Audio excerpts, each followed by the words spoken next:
मान्यवर, मैं देश की 140 करोड़ की जनता की ओर से भी आसन का, स्पीकर साहब का धन्यवाद करना चाहता हूं, क्योंकि ये जो सदन है वो नियम से तो चलता ही है। हर चर्चा नियमों से बंधी हुई होती है, संविधान से बंधी हुई होती है, परंतु एक मायनों में ये सदन जन चेतना का, जनता की आकांक्षाओं का और जनता की इच्छाओं की प्रवक्ता बनने का भी सदन का दायित्व है। और आज ये हो रहा है। 140 करोड़ के देश में और दुनिया भर में बैठे हुए राम भक्त जो 22 जनवरी के बाद एक अद्भुत आध्यात्मिक चेतना का अनुभव कर रहे हैं, इसको वाचा देने के लिए आपने समय दिया, इसलिए देश आपका हमेशा के लिए आभारी रहेगा। मान्यवर, मैंने आज किसी का जवाब नहीं देना है। आज मैं मेरे मन की बात और देश की जनता की आवाज को इस सदन के सामने रखना चाहता हूं, जो सालों से कोर्ट के कागजों में दबी हुई थी। नरेंद्र मोदी जी के प्रधानमंत्री बनने के बाद उसको आवाज भी मिली, अभिव्यक्ति भी मिली।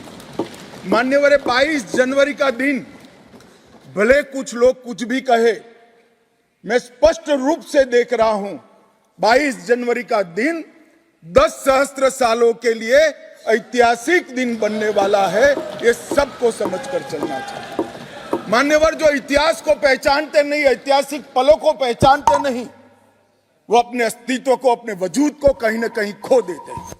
मैं आज फिर से एक बार कहने वाला हूं मान्यवर कि 22 जनवरी का दिन 10 सहस्त्र से भी अधिक सालों तक इस देश का ऐतिहासिक दिन है। मान्यवर, 22 जनवरी का दिन 1528 से शुरू हुई एक संघर्ष और अन्याय के सामने लड़ाई का एक आंदोलन के अंत का दिन है। 1528 से चली हुई ये न्याय की लड़ाई यहां पर समाप्त।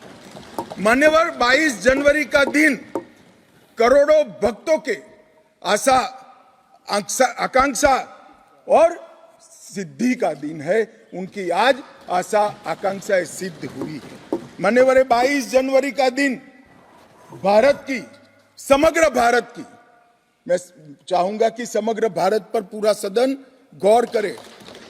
22 जनवरी का दिन समग्र भारत की आध्यात्मिक चेतना के पुनः जागरण का दिन आज इतिहास में बन चुका है। मान्यवर, 22 जनवरी का दिन महान भारत की यात्रा की शुरुआत का दिन है।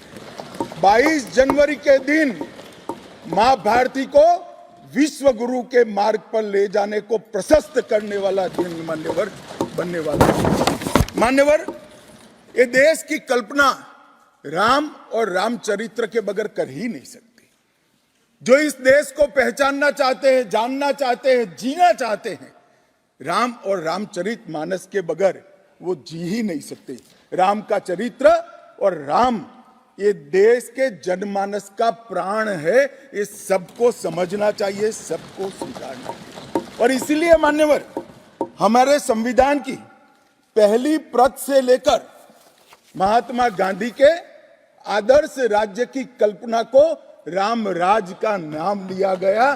संविधान में भी राम दरबार को स्थान दिया गया। मान्यवर, जो लोग राम के अलावे भारत की कल्पना करते हैं वो भारत को नहीं जानते, वो हमारे गुलामी के काल का प्रतिनिधित्व करते हैं। मान्यवर, राम व्यक्ति नहीं है, राम प्रतीक है। करोड़ों लोगों का आदर्श जीवन कैसे जीना चाहिए, इसीलिए उनको मर्यादा पुरुषोत्तम किया गया। राम का राज्य किसी एक धर्म, एक संप्रदाय के विशेष के लिए नहीं है। राम का राज्य, आदर्श राज्य कैसा होना चाहिए, इसका प्रतीक न केवल भारत, समग्र दुनिया के देशों के लिए बना हुआ है मान्यवर। और इसलिए मैं मानता हूं कि राम और राम के चरित्र को फिर से प्रस्तावित करने का काम 22 जनवरी को हुआ है, मोदी जी के हाथ से हुआ है। वो इस देश के लिए सौभाग्य का विषय है।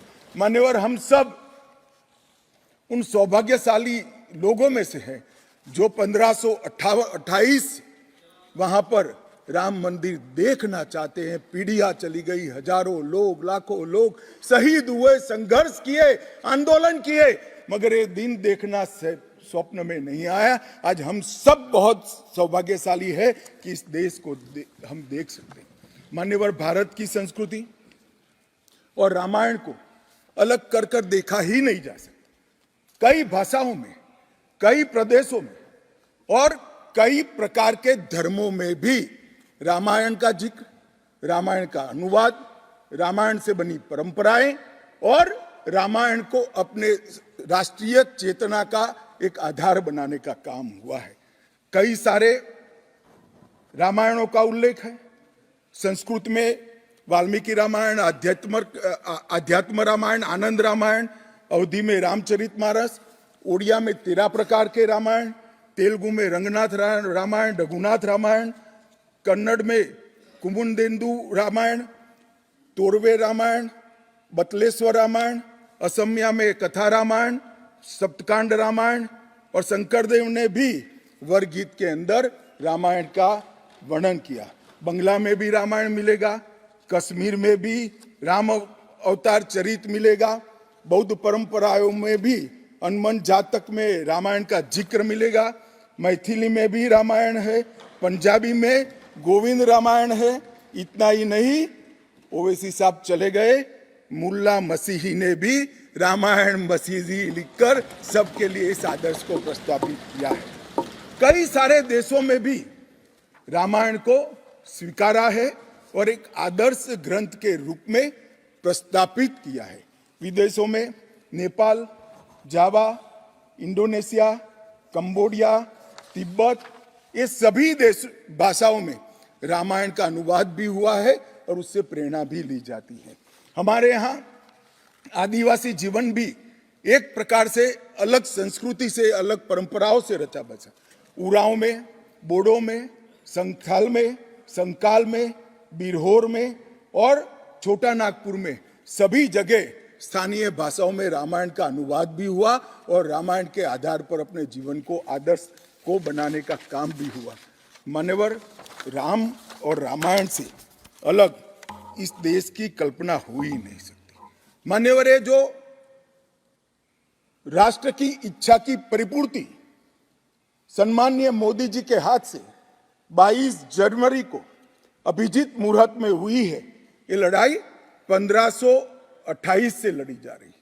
दशकों तक ये लड़ाई चली। मान्यवर, दशकों तक लड़ाई चली। लगभग 1858 से कानूनी लड़ाई चल रही है।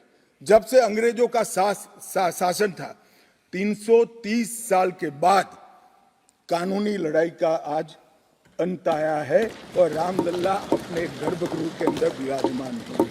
मान्यवर, 330 साल के बाद और 1528 से एक लंबा जो आंदोलन चला उसकी समाप्ति हुई है और देश की आध्यात्मिक चेतना की जागृति हुई है। मान्यवर, मैं इतना ही कहना चाहता हूं, ये आंदोलन से अनभिज्ञ होकर कोई इस देश के इतिहास को पढ़ ही नहीं सकता। आज से नहीं, 1528 से हर पीढ़ी ने इस आंदोलन को किसी न किसी स्वरूप से वाचा दी और ये मामला लंबे समय तक अटका रहा, भटका रहा, लटकता रहा। आज मोदी जी के समय में ही इसको परवान चढ़ना था, इस स्वप्न को सिद्ध होना था और आज देश स्वप्न सिद्ध होता हुआ दिखा है। मान्यवर, राम जन्मभूमि का जो इतिहास है ये बहुत लंबा है। अनेक राजाओं, संतों, निहंगों, अलग अलग संगठनों और कानून विशेषज्ञों ने ये लड़ाई में योगदान दिया है। मैं आज ये 1528 से 22 जनवरी 2024 तक की संपूर्ण कानूनी और युद्धों की और आंदोलनों की लड़ाई को, इस सभी योद्धाओं को बहुत विनम्रता से स्मरण करना चाहता हूं और उनकी लड़ाई जब आज समाप्त हुई है तब मुझे विश्वास है मान्यवर, वो जहां भी होंगे बड़ी आनंद की अनुभूति करते होंगे, अपनी श्रद्धा को चरितार्थ करने की अनुभूति करते होंगे। गिलहरी के समान कई लोगों ने अपना योगदान दिया और मान्यवर ये राम सेतु जो बनना था 1528 से 22 जनवरी 2024 तक का, इस सेतु का भूमि पूजन भी नरेंद्र मोदी जी ने किया और प्राण प्रतिष्ठा भी नरेंद्र मोदी जी के। मान्यवर 1990 में जब ये आंदोलन ने गति पकड़ी, उसके पहले से ही भारतीय जनता पार्टी का ये देश की जनता को वादा था। हमने पालमपुर कार्यकारिणी के अंदर हमने एक प्रस्ताव पारित कर कहा था कि राम मंदिर का निर्माण, इसको कोई एक धर्म के साथ नहीं जोड़ना चाहिए। ये देश की चेतना की पुनर्जागृति का आंदोलन है। इसलिए हम राम जन्मभूमि को मुक्त कराकर, कानूनी रूप से मुक्त कराकर वहां पर राम मंदिर की स्थापना करेंगे। अब इस देश में प्रॉब्लम क्या है साहब? जब चुनाव में घोषणा पत्र में लेते हैं तो कहते हैं चुनाव में वोट प्राप्त करने के लिए लिया, चुनावी वादा है। ये भाजपा ऐसे ही वादे करती है, 370 हो, राम जन्मभूमि हो, यूनिफॉर्म सिविल कोड हो, ट्रिपल तलाक समाप्त करना हो। अब ये कहते हैं आप ऐसे ही वादे करते हैं और ये वोट प्राप्त करने का जरिया होता है, और जब हम इसको पूरा कर देते हैं तो बड़ी खिलाफत करते हैं। मैं आज भी कहता हूं भारतीय जनता पार्टी और हमारे नेता नरेंद्र मोदी जी मान्यवर जो बोलते हैं, जो कहते हैं, वो करते हैं। हमारी पार्टी का चरित्र है और ये कोई छिपी हुई बात नहीं है। किस चीज का आक्रोश? हम 1986 से कह रहे हैं कि हमारा भव्य राम मंदिर बनना चाहिए, संवैधानिक तरीके से। कुछ लोगों ने यहां पर और बाहर मीडिया के सामने प्रतिक्रिया व्यक्त की, वो कानून की दुहाई देते हैं।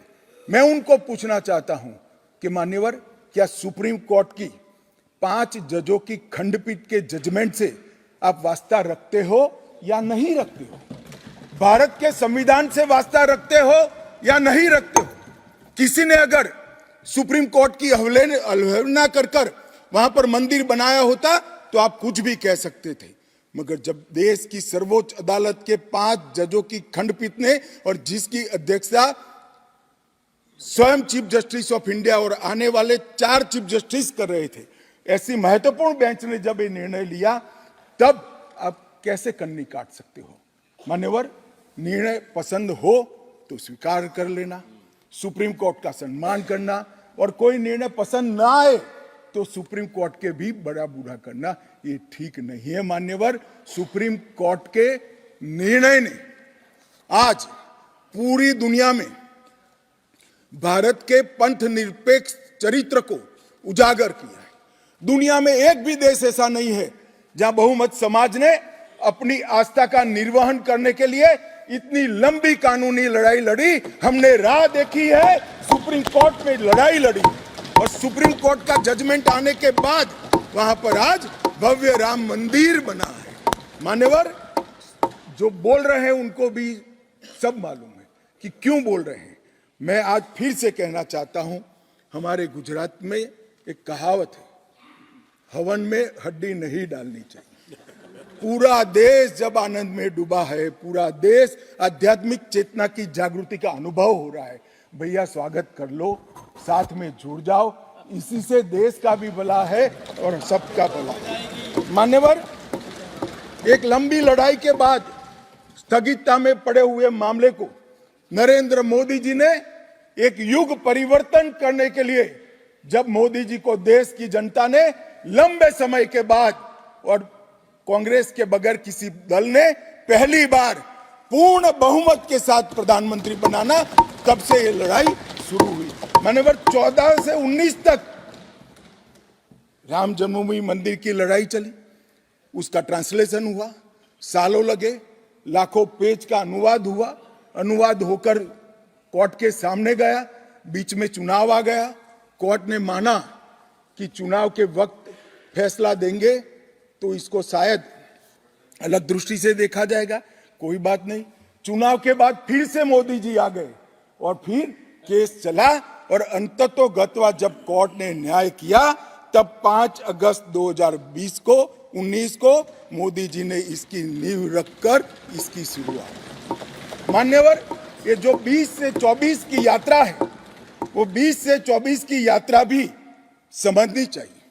राम जन्मभूमि का आंदोलन ऐसे ही नहीं चला।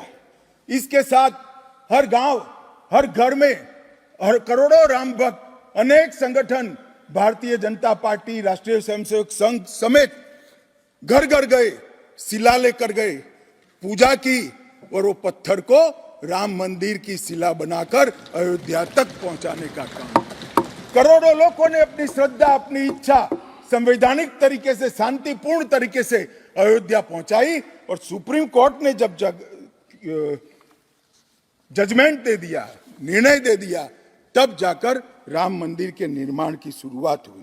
अडवाणी जी ने सोमनाथ से अयोध्या यात्रा भी की और इसके साथ साथ निहंगों ने शुरू करी हुई लड़ाई, अशोक सिंघल जी जो चरम सीमा पर ले गए थे, अडवाणी जी ने जन जागृति की और मोदी जी ने जन आकांक्षा की पूर्ति कर कर एक आध्यात्मिक चेतना का जागरण कर दिया। मान्यवर,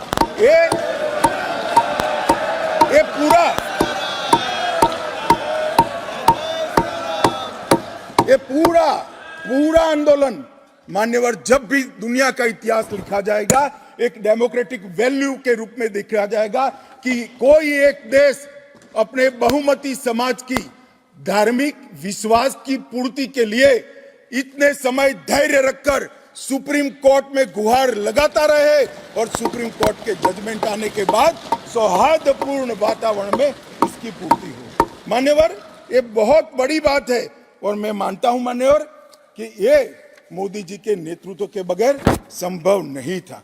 मान्यवर, मैं इतना ही कहना चाहता हूं कि जब राम मंदिर का निर्माण हो रहा था तब और जब जजमेंट आया तब कई लोग आगास लगा रहे थे, कई लोग अनुमान कर रहे थे इस देश में रक्तपात हो जाएगा, इस देश में दंगे हो जाएंगे, इस देश में धर्म के बीच में बड़े विवाद होंगे।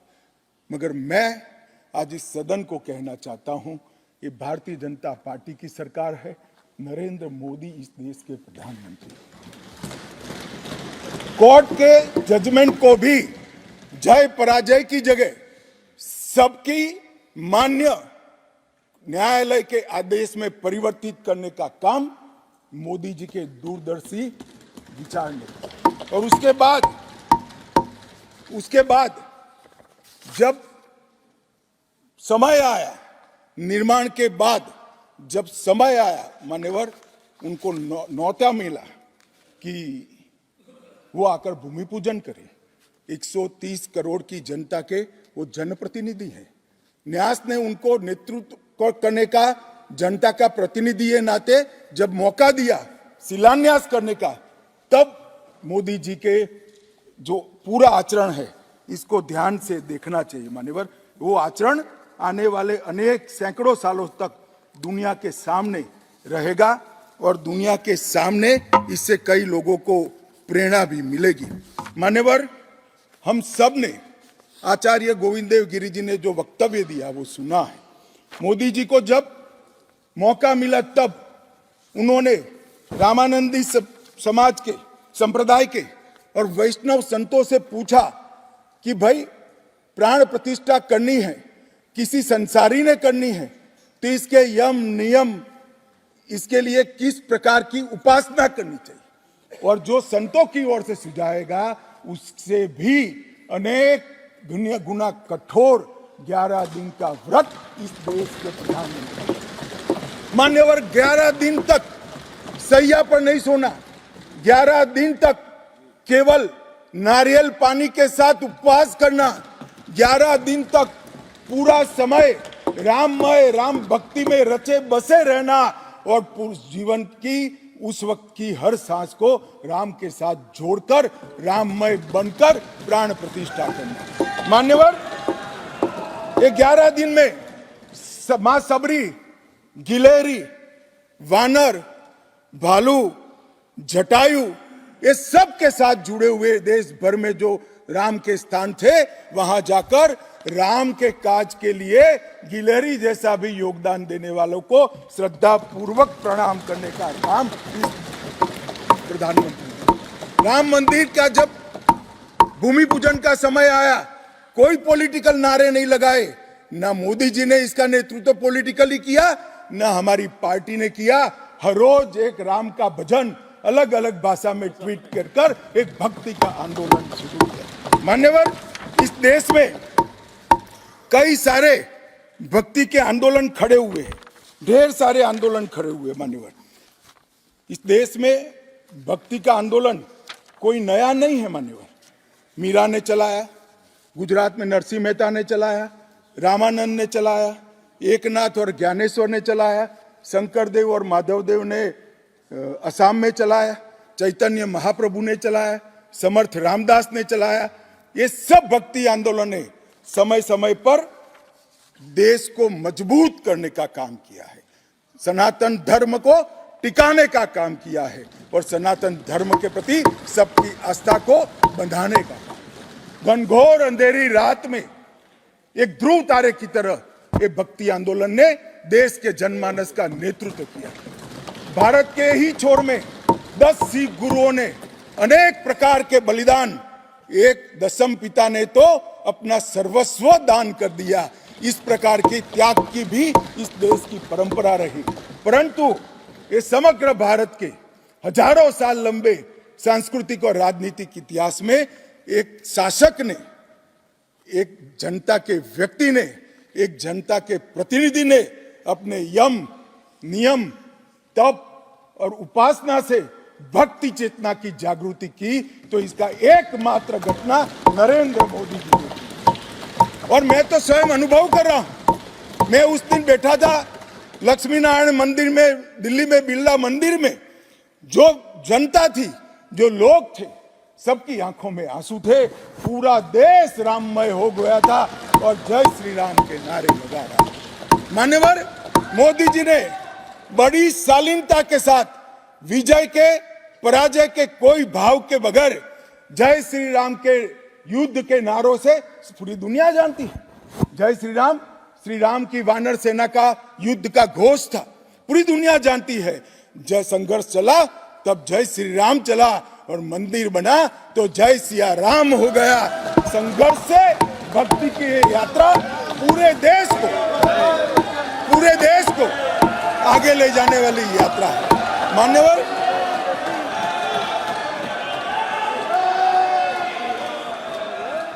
इतने चेतनामय वातावरण के अंदर भी विभाजन की बात करने वाले लोगों से मेरा करबद्ध निवेदन है, समय को पहचानो, एकता के संदेश को स्वीकारो और आगे देखकर चलना शुरू करो। भारत की और हम सब की भलाई है।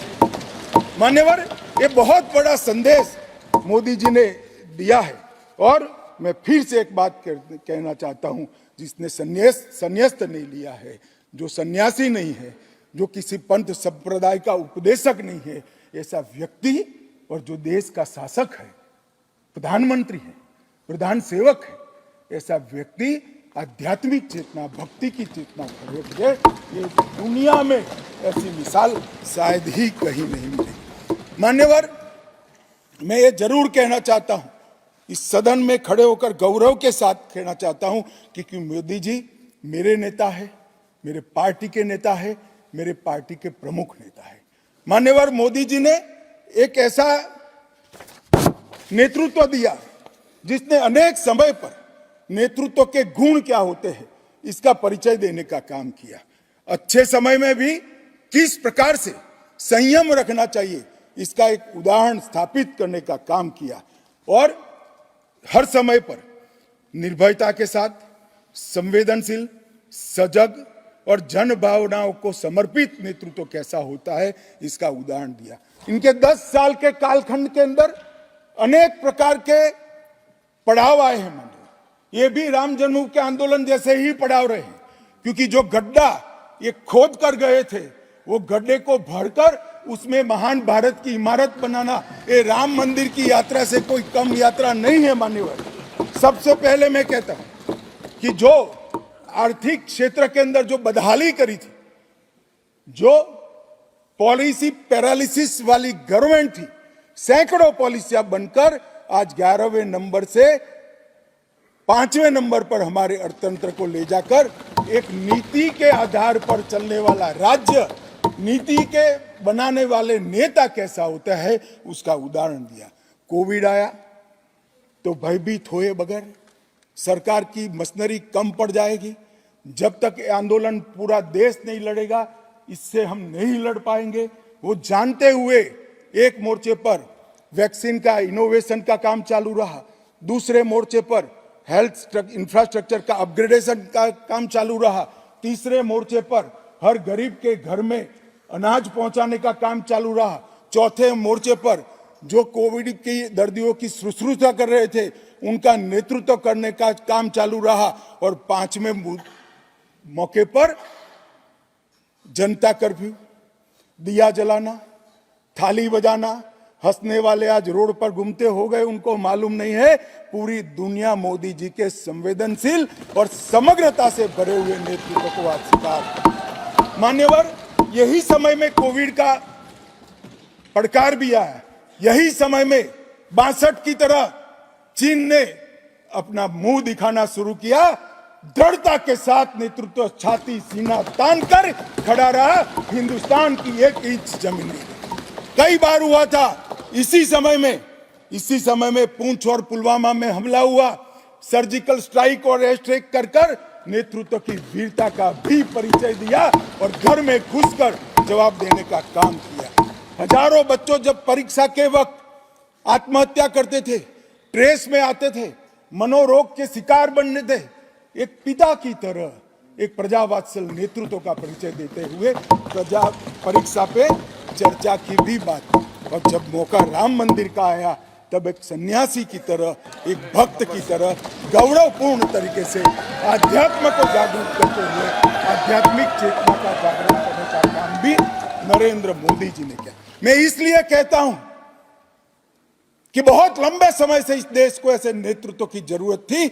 70 साल तक, 68 साल तक देश ऐसे नेतृत्व में भटकता रहा, लटकता रहा। 130 करोड़ की जनता ने मोदी जी को चुनकर एक सर्वगुण संपन्न नेता को चुनकर देश की सभी चुनौतियों को समाप्त। मान्यवर, मैं आज आपके माध्यम से ये मैं कहना चाहता हूं, ये राम मंदिर का निर्माण, और राम मंदिर में रामलला की बाल प्रतिमा, मनोहरी दृश्य, आंख बंद कर देते तो सामने वो प्रतिमा दिखाई पड़ती। इतनी मनोहरी प्रतिमा बनाने का काम हुआ और उसकी प्राण प्रतिष्ठा भी हुई। मान्यवर, एक प्रकार से समग्र भारतीय संस्कृति को मोदी जी के माध्यम से एक अभिव्यक्ति का काम हुई। मान्यवर, राम का जीवन ही अपने आप में परिपूर्ण जीवन। बचपन में ही शिक्षा संस्थानों की रक्षा के लिए विश्वामित्र के वहां रावणों का वध किया, अहल्या को सम्मान दिया, मां सबरी को गले लगाकर इस देश के गिरिजन और पिछड़े लोगों को गले लगाने का काम किया, महिलाओं का सम्मान किया, और गिलहरी, गिद्ध, वानर, रींछ, वनवासी सबको जोड़कर सत्य पर सत्य की विजय का झंडा श्री राम ने फहराया। और मोदी जी ने जब ये अयोध्या बन रही है, ढेरों लोगों ने, मैं आज सबके बीच में कहने से मेरी आपको अपने आप को रोक नहीं सकता, ढेरों लोगों के प्रस्ताव कि अयोध्या के इंटरनेशनल एयरपोर्ट को श्री राम का नाम दिया जाए। बड़ा लोक लुभावन प्रस्ताव, परंतु मोदी जी ने महर्षि वाल्मीकि का नाम देना, पूरे समाज को साथ में रखने का काम किया गया है। मान्यवर, मैं आपको जरूर बताना चाहता हूं कि इसमें देश के हर हिस्से को स्थान देने का काम मंदिर के निर्माताओं ने किया है। एक भी प्रदेश ऐसा नहीं है जहां से कुछ नहीं आया है। हर प्रदेश और आसपास के सभी देशों से राम काज के लिए कुछ न कुछ समर्पित हुआ है। सबकी भूमिका रही है। पूरे समाज को जोड़कर मान्यवर ये मंदिर बना है। ये सामाजिक एकता का एक अद्भुत उदाहरण है मंदिर है। सांस्कृतिक पुनर्जागरण का अद्भुत उदाहरण है मंदिर है। मान्यवर, अयोध्या में राम मंदिर विध्वंस के सामने विकास का विजय है। मान्यवर, अयोध्या में राम मंदिर धर्मांधता के सामने आध्यात्मिकता और भक्ति का विजय है। मान्यवर, भारत के गौरवमय युग की ये शुरुआत है। आत्मनिर्भर भारत और विकसित भारत का रास्ते का प्रशस्तीकरण का पॉइंट है और भारत माता को विश्व गुरु बनाने के रास्ते की मान्यवर शुरुआत है।